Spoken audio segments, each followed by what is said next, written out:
So we're really happy to welcome Anu Krishnan here again to give a talk related to your dissertation study. Yes. Yeah. So she's a PhD candidate in the SLE program, and today she's going to be talking to us about effects of multilingual pedagogy on the metalinguistic awareness of foreign language learners, a quasi-experimental study. So please welcome Anu. Thank you. Thank you all for coming today, and a very special thanks to CARLA for accommodating my presentation the last minute in their very busy spring schedule. So what I'm going to be sharing today is, like Kate said, from my dissertation study, so it's part of that. And this is work in progress, so any comments, questions at the end is much appreciated. So before I get into it, I'd like to give you a very brief overview of what my dissertation was about. That's not the focus today, it's one study from it, but I just wanted to give you a brief overview of that. So in my dissertation study, what we tried out was we designed, developed, and implemented a multilingual instructional sequence that drew on the linguistic repertoires of all the students in the classroom in teaching the target language. Okay. The study that I'm going to be sharing today is from a quasi-experimental study that we conducted at the end of it, in which we looked at the effects of this particular multilingual instruction on the metalinguistic awareness of the language learners in the classroom. Right? So the construct at the center of the whole thing is metalinguistic awareness. Now, metalinguistic awareness has been defined in many ways. Traditionally, there are two different strands of definition. The one that I'm following comes from neurolinguistics, from Bialystok, and the way it has been adopted into multilingual language learning. So this definition essentially says that metalinguistic awareness is an individual's ability to separate linguistic form from function or meaning, and an individual's ability to isolate linguistic elements and to look at it in its abstract form. Okay. Prior research from third language acquisition studies and from multilingual learning has shown us that multilinguals tend to have greater levels of metalinguistic awareness than monolinguals or bilinguals, or like their monolingual or bilingual peers. And multilingual awareness is not just a product of knowing multiple languages, it can also be used as a tool, as a resource in learning the target language if and when it is activated during instruction. Okay. So there's been some research at the intersection of multilingual pedagogy and metalinguistic awareness. Before I get into that, I'd like to clarify what I mean by multilingual pedagogy, because there's been very few clear definition about what it means, and there are other pedagogies that overlap with multilingual pedagogy but come from different theoretical backgrounds, like cross-linguistic pedagogy, translanguaging pedagogy. But essentially, multilingual pedagogy is not about learner talk or teacher talk or about the language used in instruction. Rather, it looks at the underlying linguistic knowledge that multilinguals have by knowing multiple languages. And therefore, the pedagogy itself, the instructional activities itself will focus, let's say, on cross-linguistic comparisons, reflection on linguistic structures, comparing contrastive analysis, focusing on form, and so on. It taps into that underlying knowledge. Okay. So research that's looked at the effect of such pedagogical approaches on the metalinguistic awareness essentially seems to be pointing in the direction that it has a positive effect on the metalinguistic awareness of learners. Okay, it's still new, the field is still new, but the direction in which it seems to be going is that it's positive. So I'm not going to get into each one of these studies now, but what we know from this research is that these were quasi-experimental studies. The intervention group always received multilingual instruction that focused on, let's say, cross-linguistic discussions. They performed activities with attention to linguistic elements in specific languages that they knew, but also across all the languages that were present in the classroom. And one methodological common feature across all these studies was that metalinguistic awareness was always measured using written tests and questionnaires. Okay, it was never identified in the oral form. And this is where I tried to deviate a little bit from how it has been done in the past. So I essentially wanted to contribute to this body of literature that's still at its beginning stages. And therefore, my research question was, how does multilingual instruction impact the metalinguistic awareness of adult foreign language learners? My study was conducted in India, which is an inherently linguistically diverse country, and multilingualism is a little different there, where it's not sequential, it's simultaneous. Multilingualism is part of our everyday lives in every form: social, educational, recreational. Everywhere we go, there are many languages there. It's just interwoven into our lives. The study was conducted at a language center that I'm calling German Language Institute, that has cultural and language wings to it. The language center focuses on providing German as foreign language classes to adult language learners.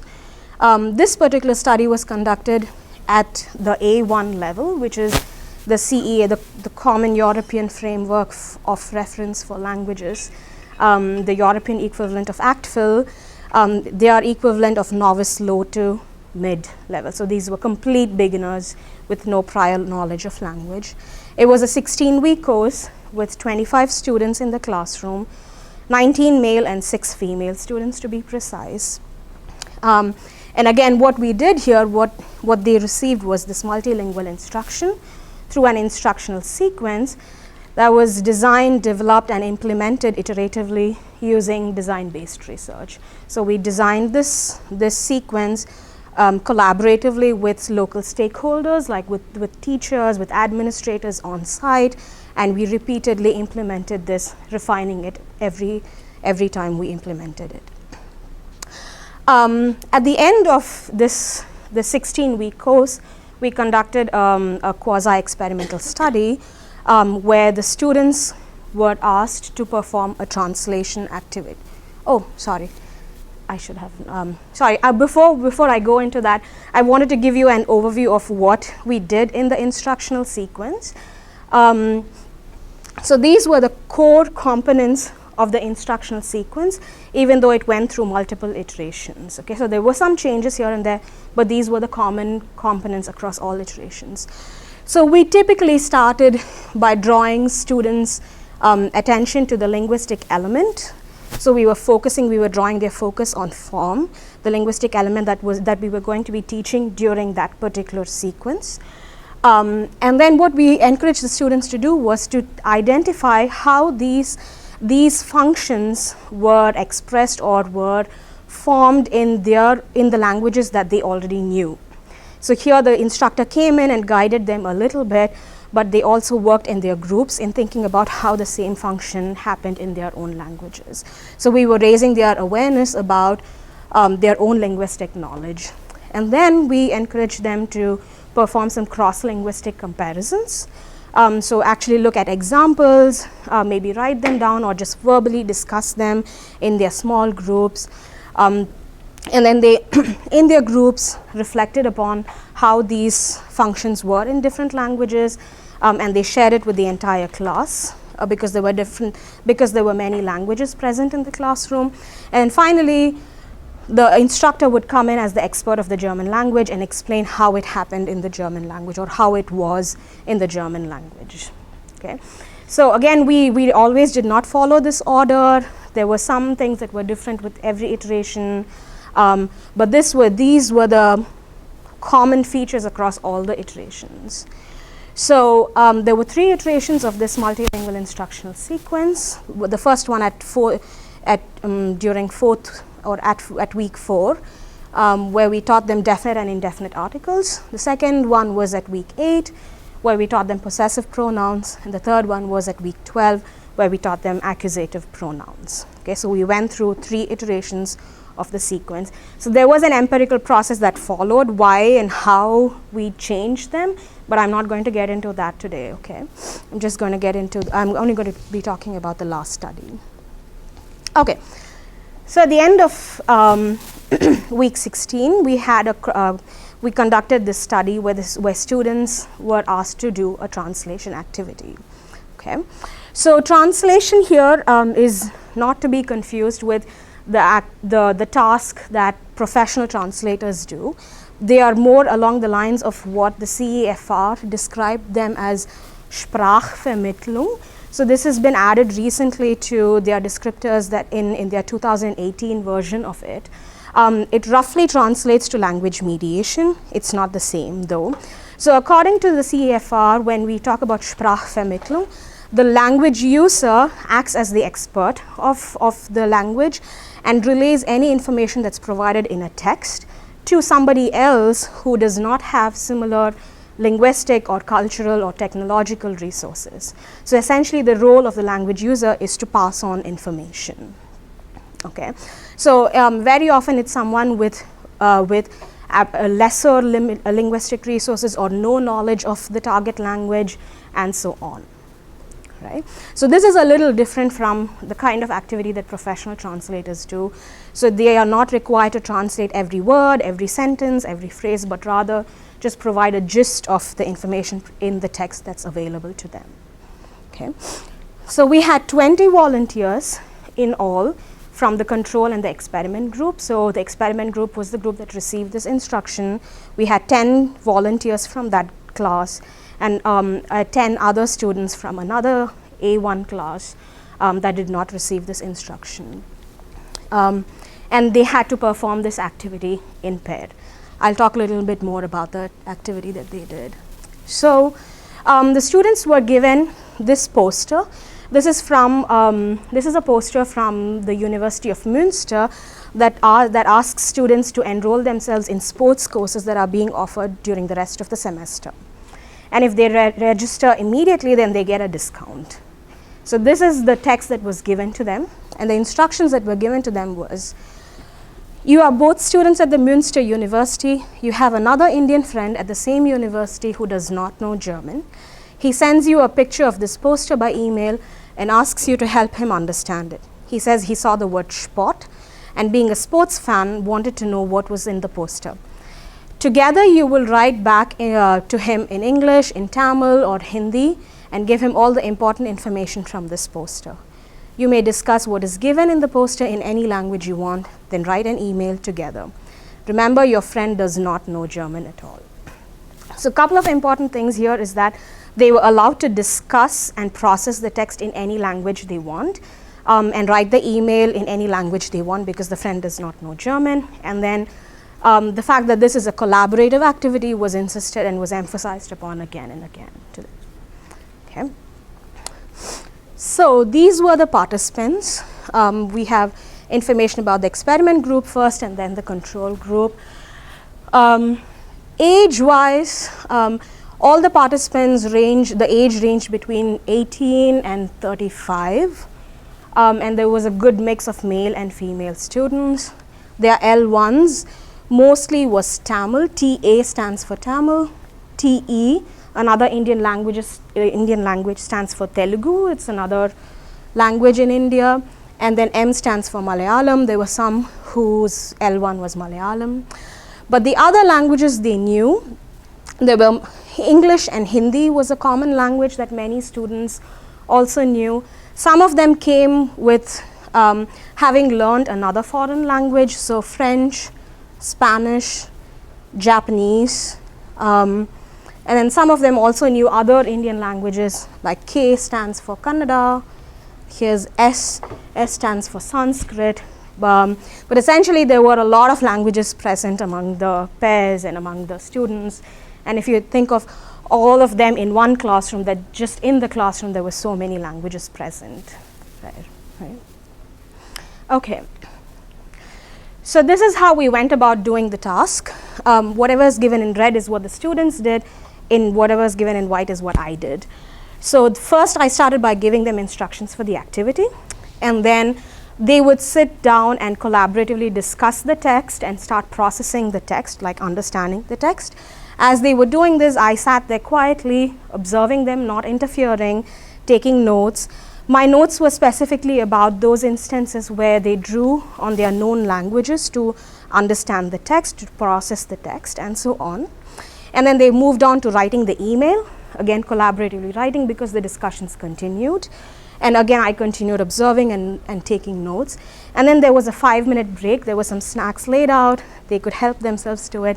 And as they were doing this, among my notes, I identified moments where there was either some confusion about about a phrase or a word, where there was some incomplete discussions where they discussed something but did not arrive at a conclusion about what that meant, or there was a lot of conversation back and forth about a phrase or a word, and how they were just like contributing to understanding the phrase. Okay, so I identified these moments, and when they came back, we had a stimulated recall session immediately, and I asked them questions about these particular instances, just helping me understand what they were thinking.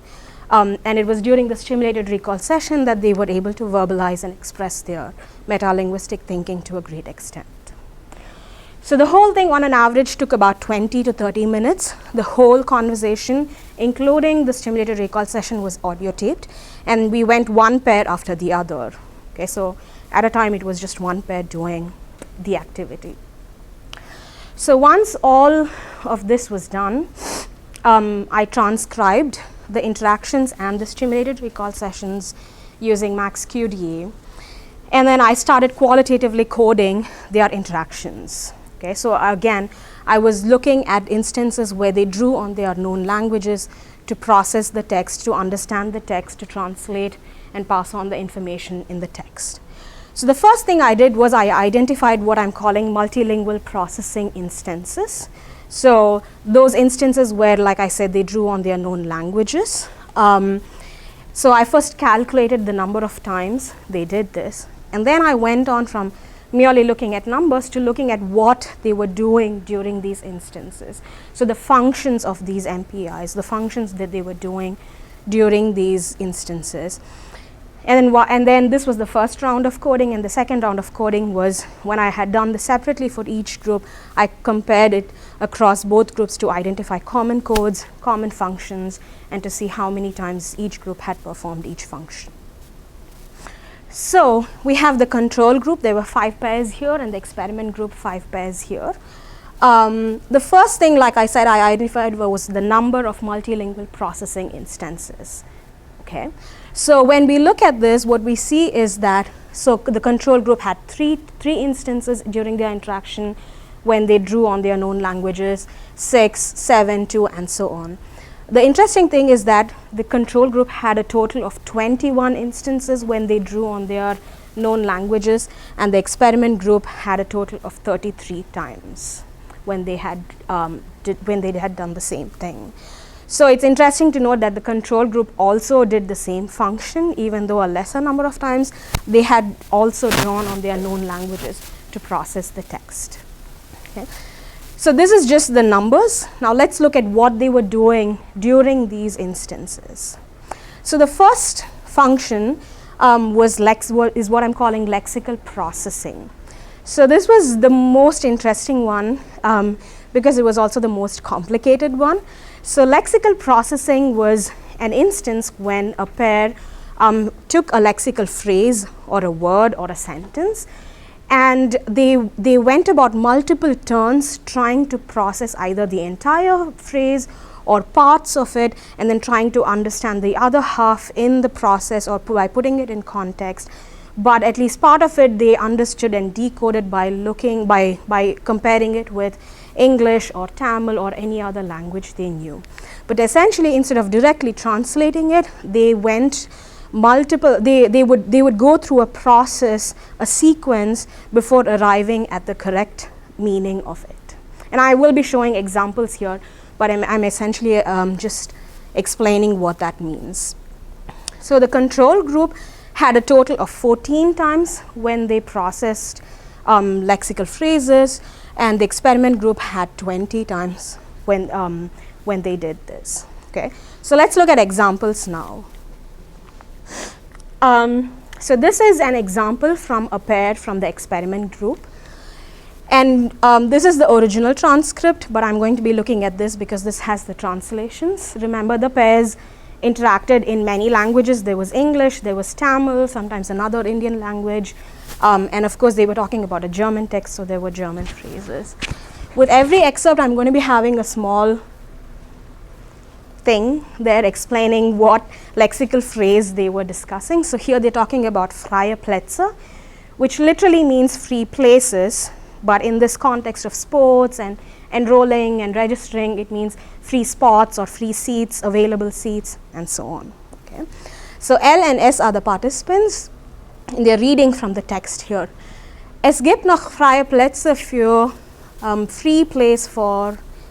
Frei means free, place for. Does Platz mean play? No.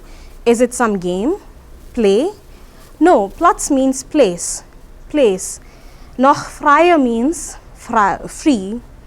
Okay, I got it. Free place, like free seats. Oh, okay, free spots, something like that. So the phrase here was freie Plätze. They immediately recognized that freie means free, and it's the Platz that they went through they went through a process in finally arriving at the right meaning.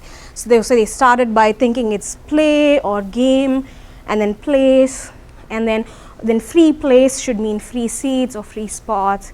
So that's what I'm calling the lexical processing here, where like there's a process in that they go through before arriving at the right conclusion. The interesting thing is the control group, purple stands for control group, also had many instances when they did this. So here they're talking about this question, macht ihr bei uns mit, which means will you join us in doing this, or will you participate with us in doing something? Okay. So macht ihr bei uns mit? Okay, you can enroll. Macht you uns with? So he's directly translating the words that he just knows. So macht you uns with. Uns means you all, for you all. Uns means for us. Euch is for you all. So I'm reading it out in English, but they were comparing it with Tamil grammar here. They were thinking about what it meant in Tamil. So they were drawing on their Tamil knowledge to understand the pronoun uns, which means us or for us, to us, and so on. Correct. So here, macht ihr bei uns mit means, mit means with. So with us, machen is to do. So will you do something with us? So they go through every word, and at the center of this understanding was that pronoun uns. Once they had that figured out, then they translated the verb and they went through it step by step before they processed the entire question successfully. And as they were doing this, they were really thinking about how it was in Tamil or English and so on. Okay. So this was lexical processing, the first function that I identified across both groups. The second one was false cognates, so identifying false cognates. So a word that looks similar in two languages but has different meanings, right? So there were many instances across both groups where the participants identified false cognates and mistook it to mean something else than it actually meant in the German language.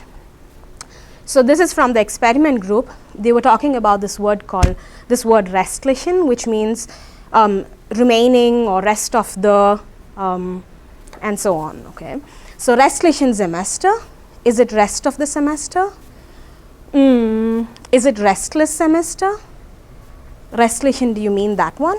Yeah, rest of the semester or middle of the semester? Restless, maybe restless semester, that's why sports. And I brought this up in the stimulated recall session, and I asked them, so you were discussing, what was the conclusion finally? And they said they were thinking it's sports and it's a restless semester. So like restless, they thought it meant like anxious, or there's just like a lot of stress. So this is about sports, so physical health helps with mental health. They started thinking along those lines. So they mistook restlichen to mean restless at the end. The sad thing is they actually got it correct the first time, and then they went off track, and then they ended up with restless semester, right? So that was one false cognate, one example of a false cognate identification among the experiment group. The same word, it came up again and again, this is with the control group. And I think this is from the stimulated recall session, that's why you see me talking here. You haven't written this, but you discussed this for a long time. What do you think im restlichen means? Like upcoming semester maybe, for the semester, during the semester break. Restlichen means rest after the semester. So they were thinking about, they thought that this meant it's something that you could do after the semester ended, like rest after the semester. So again, they went off track here. So again, among both groups, while they did recognize cognates, they also recognized false cognates, both in the experiment and in the control group.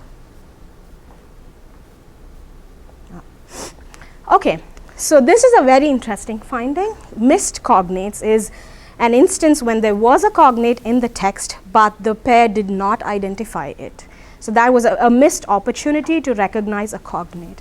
Now with the experiment group, there were 8 instances in total when the pairs did that. With the experiment group, we have 0. So which meant with the experiment group, every time there was a cognate, they identified it and they processed it successfully. So the example that I'm going to show you, there'll be only one, which is from the control group. There won't be examples from the experiment group here. So here they're talking about this word Sporthallen, which means sports hall or like auditorium or you know, a place where you practice sports. In university, Sporthallen der University Münster, the timings are usually from Sporthallen means der, in the University of Münster, Sporthallen. So it must be the name of the place or auditorium, auditorium or place. Yeah, so like go to this place, Sporthallen. So they thought, they completely missed that it could mean sports hall. They thought it's the name of the room that they're supposed to go to, like Cook Hall or Pike Hall. And they thought like, so you go to this place, Sporthallen. They had completely missed it. And there were a couple of, there were some instances among all, among the control group participants where this happened again and again. Right? All right. The next one was cognate recognition. So this is when there was a cognate, they recognized it and they processed it correctly. Okay. Now the text had a total of 13 cognates. Okay. And the control group successfully recognized and processed cognates 7 times, and the experiment group did it 26 times. So remember that when participants directly translated a word, a cognate, like Sport, for example, there was no conversation, no discussion around it. Almost all groups across both, all pairs across both groups immediately translated it as sports. So I did not count those. Anytime there was a discussion or interaction surrounding a particular phrase or a cognate, that's the one that I counted. So here the experiment group recognized cognates successfully 26 times, and the control group recognized them successfully only 7 times. So this is again another function where there's a lot of difference in the numbers that we are seeing. Okay. So let's look at some examples here. So this is from the experiment group. They were talking about alle, which means everyone or all. Yeah. So you first said alle means all, then you said some. No, it's all. Actually, he says it's definitely all. Really? How did you figure that out? You can find out by just looking at it. Alle, all. Alle means all. It's not some. So he's not able to explain it. He's just saying, you know, by just looking at it, and he's comparing it with actually a Tamil word, which sounds very similar to alle. And there he says, just because they sound similar, that's how I recognize them. The script is obviously going to be different. But he says that's how, he's like, no, there was some confusion, but I'm certain alle means all. Right? Another example from the control group where they successfully recognize this restlichen word again. you still have a chance for the rest of the semester. That's what they're saying. Okay, so in the remaining semester, you still have a chance till the end of the semester, rest of the semester. So in this semester, for the remaining rest of the semester, you can enroll. So they go through different translations here, like remaining semester, rest of the semester, in the semester, but essentially they got it, right? So they recognize the cognate, and they were discussing it back and forth, but every time they were discussing it, they understood it, whatever the translation was. So there were many instances like this, in fact 26 times with the experiment group and only 7 times with the control group, where they successfully processed a cognate and understood it. Now the last one is a little different. Noticing increases awareness. So this function was only during the stimulated recall session. So this was when I drew the participants' attention to a cognate or to a similar looking grammatical function, and which something that they had not recognized or were not clear about during their interaction. But during the stimulated recall session, once I drew their attention to it, they immediately understood it, processed it correctly, and came up with the right translation. So I'm not using count data, like I'm not looking at frequency counts here, but rather looking at it as proportion data. The reason for this is because the number of times I drew their attention to something during the stimulated recall session was different with each pair. And that was because the questions that I asked during the stimulated recall session depended on how their interaction went. So there was that is why it was not consistent across all groups. So it's not fair to say that this group did it 2 times, this group did it once or twice. What is more important is to look at how, out of the number of times I asked them, how many times did they do it correctly. And that's why I'm looking at proportion data here. So the first pair, for example, successfully identified, I brought their attention to one cognate, and they recognized it correctly. The second pair was 2 times, once. The fourth pair, there was one cognate that I brought their attention to, and they could not recognize it. So, and with this one, 3 out of 4 times. So what's interesting here is that in the control group, almost all the times, the participants were able to recognize and process the phrases correctly. The same with the experiment group also, right? So it's important to know that both groups were able to process phrases correctly when their attention was brought to it. It was equal across, or it was the same across both groups. So for example, with the experiment group, we were talking about rabat or rebate or discount, right? So I asked them, you discussed this for a while but didn't write anything here. What do you think rabat means? I don't know. I think it's 25% scholarship. And then the other person says, I don't know. And then I bring their attention to it. Is there an English word that looks like this? Oh, rebate. Yeah, you mentioned it, then didn't continue. What happened? I don't know. I wasn't sure, but it does make sense. So during the interaction, this person had actually mentioned that. She did say rebate and discount and all that, but the conversation didn't continue. So I brought it up here, and once I said, is there an English word similar to it, she immediately recognized it. So drawing their attention to it, the fact that it could be a cognate helped them understand it immediately. The same thing happened with the control group also. We were talking about Sporthallen. You've written Sporthallen in quotes, but you discussed it for a while. Couple of reasons. One, we don't know the exact meaning. Second, I mean, we can also assume that, the name there might still be Sporthallen outside the room or office. So again, they thought it might be the name of the room, right? And then I say, is there a word in English that looks like Sporthallen? And then they start processing it. Yeah, Hallen is hall. So, oh, Sporthallen, sports hall. Oh, okay. So again, once their attention is drawn to the fact that it could be a cognate, they immediately recognize the similarities and process it correctly. So there were many times during the stimulated recall sessions with both groups that this happened. All right. So this was looking qualitatively at what they did, what each group, what each pair did across both across all their functions. But it's also interesting to note a certain trend here.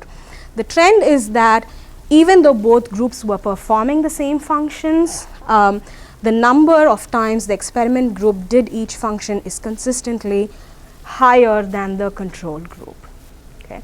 So there are two important things here. One is that all the functions performed by the experiment group were performed by the control group also, but every time the number was higher with the experiment group. So missed cognates is 8 and 0, but 0 is better than 8. I mean, the numbers are swapped here, it's inverse, but that's what it is.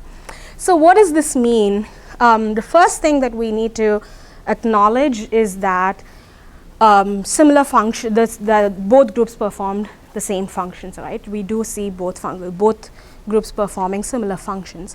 One possible explanation for that could be that multilinguals tend to have a high degree of metalinguistic awareness, which we know from research. So, like the medical term, they say the resting metalinguistic awareness tends to be higher among multilinguals. So that's probably why, with or without the multilingual instructional sequence, the control group was also performing similar functions. Two functions where there was a stark difference in the numbers was missed cognates and cognate recognition. If you remember, missed cognates was 8 and 0, cognate recognition was 7 and 26. So recognizing cognates seems to have been one function that the experiment group seems to have picked up on because of during the instructional sequence. Now this is a small scale qualitative study, so I'm making no claims here, but still the stark difference or the big difference in the numbers does tell us something that the experiment group seems to have picked up on during the instructional sequence. The consistent trend that I pointed out towards the end in the numbers is that the experiment group always had a slightly larger number of instances in the functions than the control group. Okay, so this is a trend that we are seeing, which seems to be possibly pointing in the direction that really hedging here that the instructional sequence might have had. The false cognates that we saw, both groups, they were 6 and 9, pretty similar in their numbers. So prior research, especially from Otwinov's series of studies on cognate awareness and recognition, she also had similar findings in her studies, which is whenever there was an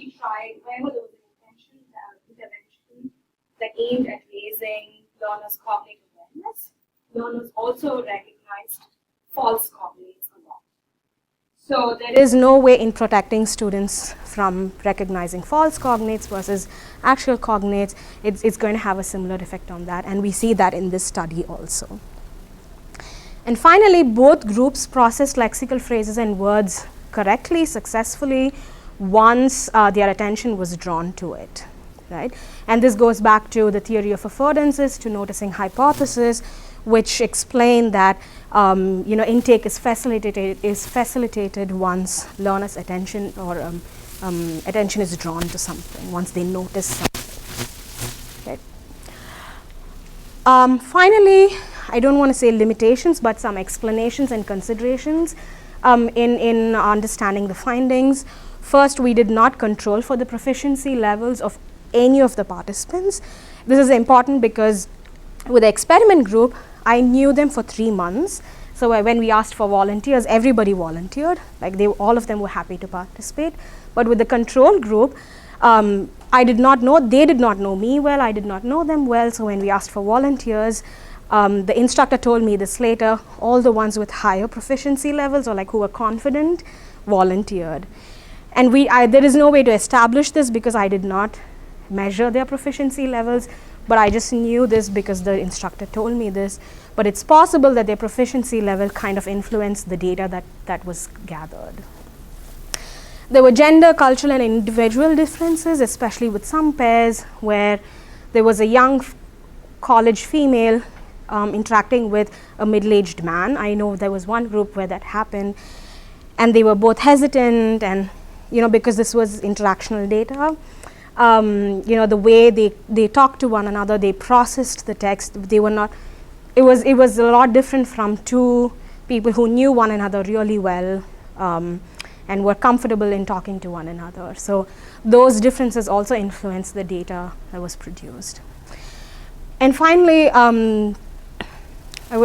this was a qualitative study with a very small sample size, and the participants were not randomly assigned to groups, so there was no way of establishing statistical significance in this data. So yeah, so that's it. That's all I have.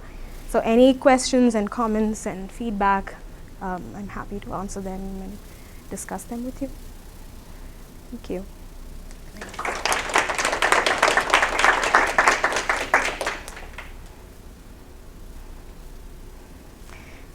Yeah.